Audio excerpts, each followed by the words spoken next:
আসসালামু আলাইকুম। আশা করি সবাই ভালো আছেন। রানা টেলিকমের পক্ষ থেকে আমি রানা। আপনাদের জন্য আরেকটি ভিডিও নিয়ে আসলাম। এটি হচ্ছে স্যামসাং A50s। স্যামসাংয়ের ডাবল ডেকার ফোনগুলো অনেকে আছেন যে এই কাজগুলো প্রবলেমে পড়েন। আমাদের একজন টেকনিশিয়ান ভাই এই ফোনটি পাঠিয়েছেন। দেখুন স্যামসাং A50s লেখাটি এসে দাঁড়িয়ে থাকে।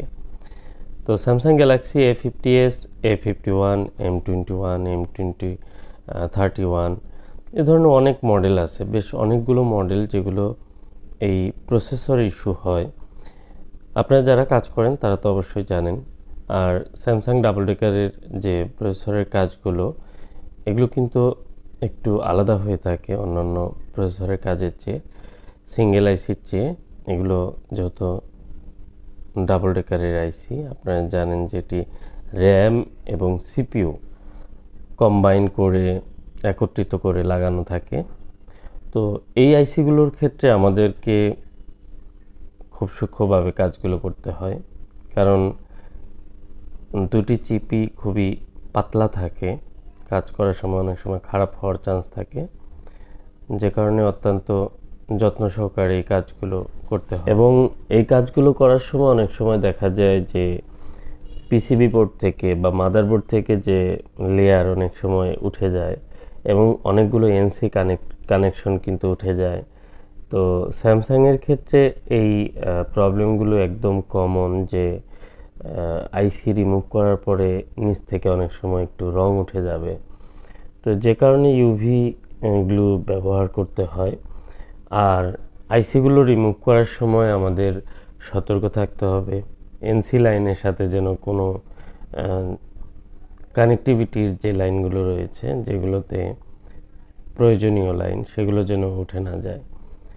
তো মাদারবোর্ডটি একদম ফ্রেশ কন্ডিশনে রয়েছে।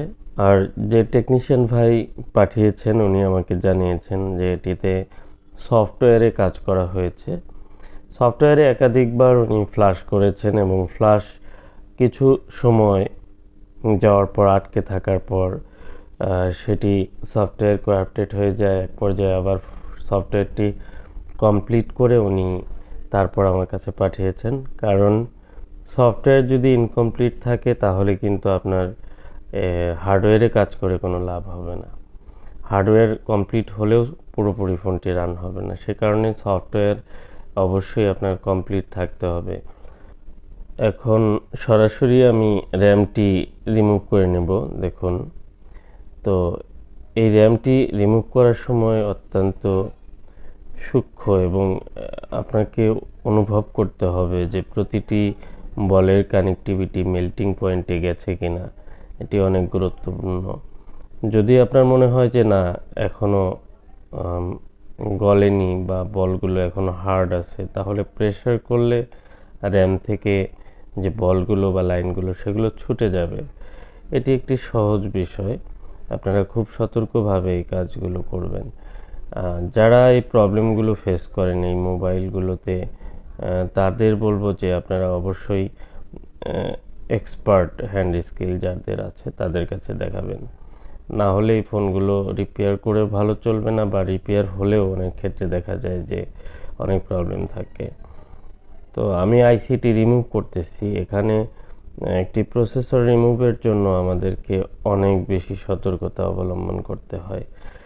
তো যাই হোক, আমি প্রসেসর রিমুভ করে অলরেডি রিবোলিং করে নিয়েছি এবং কি খুব সুন্দরভাবে ক্লিন করে নিয়েছি।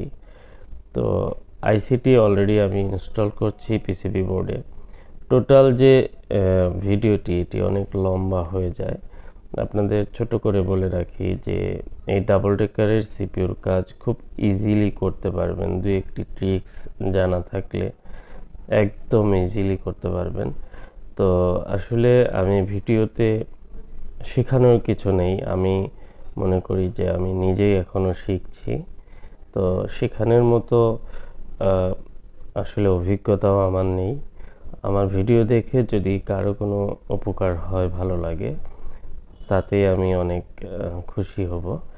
তো এই যে ভিডিওগুলো দিচ্ছি এর কারণ হচ্ছে যে এই কাজগুলো এভাবে করা যায়। এক সময় আজ থেকে প্রায় 2 বছর আগে যখন সিপিইউর রিবোলিংয়ের বা বিভিন্ন কাজের যে ভিডিওগুলো দিতাম, তখন অনেকেই বিষয়গুলো খুব কঠিনভাবেই নিত। হয়তো সিপিইউ রিবোলিং করা যায়, রিবোলিং করে সলভ করা যায়, এই বিষয়টি অনেকের আইডিয়ার মধ্যেই ছিল না।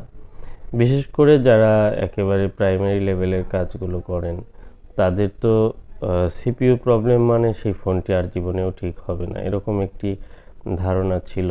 বা আমরাও একসময় কিন্তু নিজেরাই বলতাম, আজ থেকে প্রায় 15 বছর আগে, যখন একটা সিপিইউ প্রবলেম মনে হতো শর্ট হয়ে গেছে বা সেটি হিট লেগে বল বেরিয়ে গেছে, সেই ফোনটি আর হবে না, এরকম একটি ধারণা ছিল। যদিও পুরনো যে আইসিগুলো, পুরনো ফোনগুলো, আলহামদুলিল্লাহ দেখুন এই ফোনটি রান হয়েছে, যেহেতু এটি সফটওয়্যার করেছিল, তো রানিং হতে একটু সময় লাগবে। আমার ফোনটি ফুললি রান হতে হয়তো সময় লাগবে, কিন্তু আমি দেখবো যে পুরোপুরি রান হয় কিনা, সব ঠিকঠাক আছে কিনা।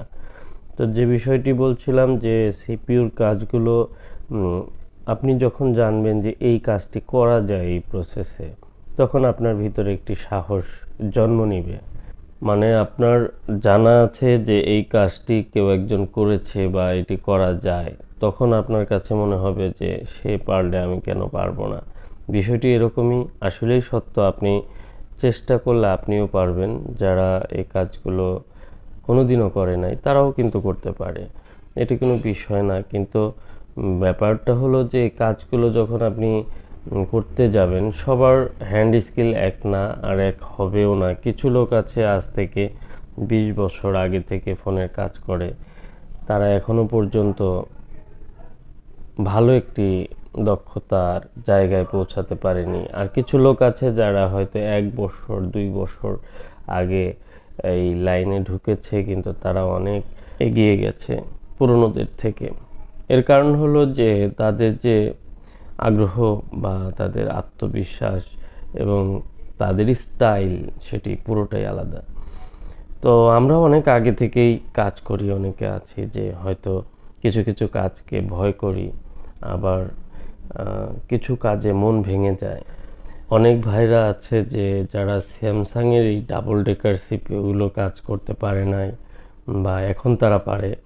অনেকে ভেবেছে যে এই কাজগুলো হয়তো সম্ভব না। উনি অনেকে বলে যে আমি তো ভাই সিপিইউ সবই করতে পারি, স্যামসাং ডাবল ডেকারটা শুধু পারি না, আর সব ধরনের সিপিইউর কাজ করতে পারছি, সিঙ্গেলগুলা সবই পারছি। তো আসলে চেষ্টা করলে ডাবল ডেকার সিপিইউ কাজও আপনি করতে পারবেন। অবশ্যই সেটি আপনাকে অনেক গুরুত্ব সহকারে ভেবে চিন্তে তারপরে কাজটি করতে হবে। যেখানে আপনার প্রবলেমটি হচ্ছে সেখানে আপনি সলভ করার জন্য পরবর্তী ফোনটিতে স্টেপ নেবেন। তো এরকমভাবে আমাদেরকে এগিয়ে যেতে হবে। আরেকটি বিষয় হচ্ছে, যেহেতু অনেক দামি দামি ফোন, এগুলো ক্লায়েন্টের ফোন, যারা অনেক বিশ্বাস নিয়ে আপনার কাছে ঠিক করতে দিবে, তাদের ফোনগুলো যেন নষ্ট না হয় সে বিষয়ে সতর্ক থেকেই আমাদের কাজ করতে হবে। কারণ কাজ করার চেয়ে আপনার যে সুনাম বা বদনাম, সেটির বিষয়ে লক্ষ্য রাখতে হবে।